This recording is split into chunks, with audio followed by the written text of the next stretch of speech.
Welcome to Love and Skulls Tarot, your 3-card randomized tarot reading channel. Today we'll be using the Trinity Tarot by Matt Paul Weisner that I got on Etsy. This tarot actually came from England, and you can see it comes with its version of the little white book. It's like a little fold-out thing. And I guess this is a letter of authenticity. It's got the number in it. Whoops, let's try it right side up. I don't know if anyone even cares about that. And the box, beautiful. And the backs of this deck. Now, when I bought this, I wanted a square deck. Okay, it's not time to shuffle yet. We got to choose a subject. I wanted a square deck, and I found this one, and I could not be more pleased. I love this. I think they're beautiful. It's the only just plain line drawing deck I have, like simplified line drawing, and I love it. I love it. I think it's beautiful. Okay, we're gonna choose a subject. All right, come on, big bucks, big bucks. We don't want anything shitty. Oh my God! How lucky! The next good thing. Woohoo! All right, we'll put that right there. Okay, so disclaimer. Come on, baby, get in there. Tarot reading is for entertainment purposes only, blah, blah, blah, blah, blah. Licensed professional, cannot be replaced by it. But you know what, tarot really does, it can help you if, wow, good shuffle there. It can help you if you're on the fence about something, having a hard time with a decision. And that is because it kind of causes you to think and order your thoughts. And you know, tarot, in my experience, in my opinion as well, really just tells you the most likely path as things stand now. It's like a butterfly effect, where a butterfly could flap its wings like 2,000 miles away and it changes everything. You know, everyone involved has free choice, blah, blah, blah, blah, blah. Second disclaimer, I swear, I talk about current events. I am very much a lover of equity. We're moving on from equality to equity, so inclusion, diversity, etc., etc., etc. If any of that stuff bothers you, click away. It's your choice. You don't have to watch this crap. And if you think this reading is shit, click away, because you don't have to waste your time on something that's not worth it, right? Okay, one more shuffle. Hopefully I can keep these right side up. Unless I have a lot that are upside down, I usually just read right side up. Whoops. However, if a card comes out, because I shuffle to keep them right side up, if a card comes out reversed, I'll read it reversed, or I'll give it special attention. All right, and now you've seen the proof that I done shuffled, and the next good thing coming. Oh boy, something's coming to a close, man. Move it. Oh, these are a little wide. Oh, look at that. Oh, baby, someone's going to find out a truth. You are going to find out some kind of truth. Okay, so to make sure, because these seem far away, they're just very short, I promise.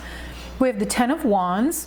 I love how it's in a basket with a corona. Everything means something on here. I told you, this is a simplified line drawing to me. I usually love very intense color and very detailed drawing. So this is kind of an anomaly for me. And I'm telling you, that's how much I fucking love this deck.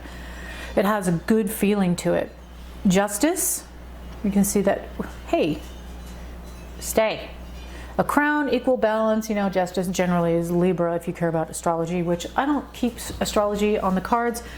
I said that weird. I don't assign astrology to all the cards. Yes, it is assigned there, and if I'm honest, the place that I've gotten my information from is Aleister Crowley's writings, and then Ace of Swords. And I love that there's a ring on the pointer finger. Interesting. And look at the detail of the little button. But still, simplified line drawings. It's just really nicely done for a simplified deck. I'm so happy I got this one. Okay, and that's the next good thing. Let's get this thing out of the way. We're trying to keep ourselves a reminder. Can you see it? No. All right, stop it. Get in there. Okay, so the 10 of Wands.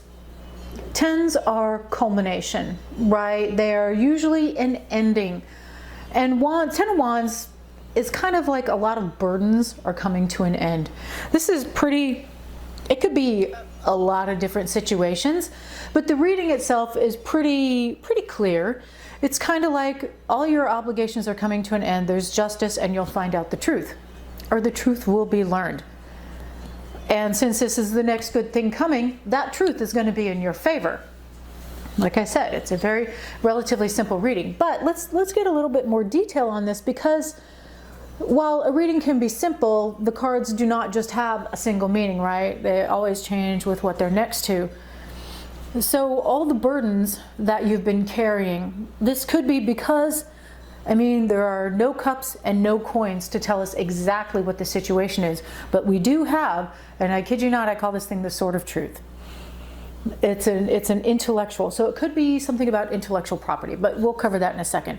Because you have all these burdens and you've got everything in one basket, it's kind of more organized, but it's also coming to an end. And you know, you've got that circle also is a completion. It's a completion. And the wands being, they can be energy of movement. It could be that you've gone through a frenetic time of just trying to get a bunch of stuff done and trying to get a lot of things handled. And justice means that we're coming to balance.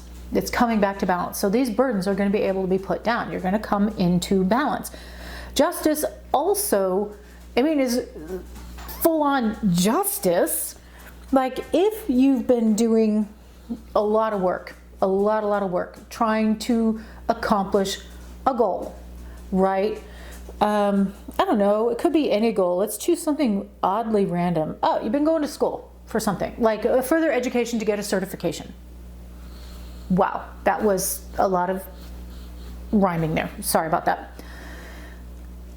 You've done the work. This is not a card of somebody who has not done the work. You understand me? You've done the work right here. As an intellectual ideal to get a certification. For example, if you were getting some kind of a computer certification, let's say you wanted to be, let's come up with something hilarious to me, ethical hacker. There are certifications for ethical hacker. There are network certifications. There's all this stuff. Okay, fine. I work in IT computers, so no big deal, right? These are the certifications that I know. It could be for LVN. It could be for an intellectual pursuit. It could be that you're going to get the balance back because you've finished. You done finished this. So the likelihood is higher that you have an intellectual pursuit, or that at least that you have to use your brain. So let's say we'll go with your job, because you know what? A lot of us have jobs. Like half the population is working, and that means that there's a high likelihood that a high percentage of you work with shysters. Jerks, shitheads, people who are total backstabbing jerks. So you're doing this crap load of work, right? You're doing this huge project that you got to do. I don't care if it is inspecting a bunch of boxes in a warehouse, or if it is coming out with the 3-year plan for where your software is going to go. I don't care if you're stocking a new department in a Walmart, or if you are working on a cure for, oh my God, I just saw on the news, MS. That is so exciting. You know what I mean? It doesn't matter. This has nothing to do with the level of job. I mean, all jobs are valuable, right? So busting your ass and balance is going to come back. But let's say that you're the one who's holding all the work. You're the one who's doing all this work, and you're in a group project, or there's like 3 or 4 projects, and you realize that there's no balance. Well, that's going to come out. People are going to figure out that it was you that did the largest part of the work. Or you have a big, ugly fucking project with 47 people in it, which, by the way, the fewer people, the easier it goes. And you've got a good balance, and everybody gets recognized. I feel like there's recognition if it's a bunch of burdens and you've got a lot of stuff going on. You're like, oh my God, my back's breaking. When is this going to end? It's going to end, and it's going to end favorably, in your favor. And people are going to know. And thus concludes your 3-card randomized reading using the Trinity Tarot by, I want to say Ari Weisman, but it's Matt Paul Weisner. Thank you for choosing to spend your time with Love and Skulls Tarot.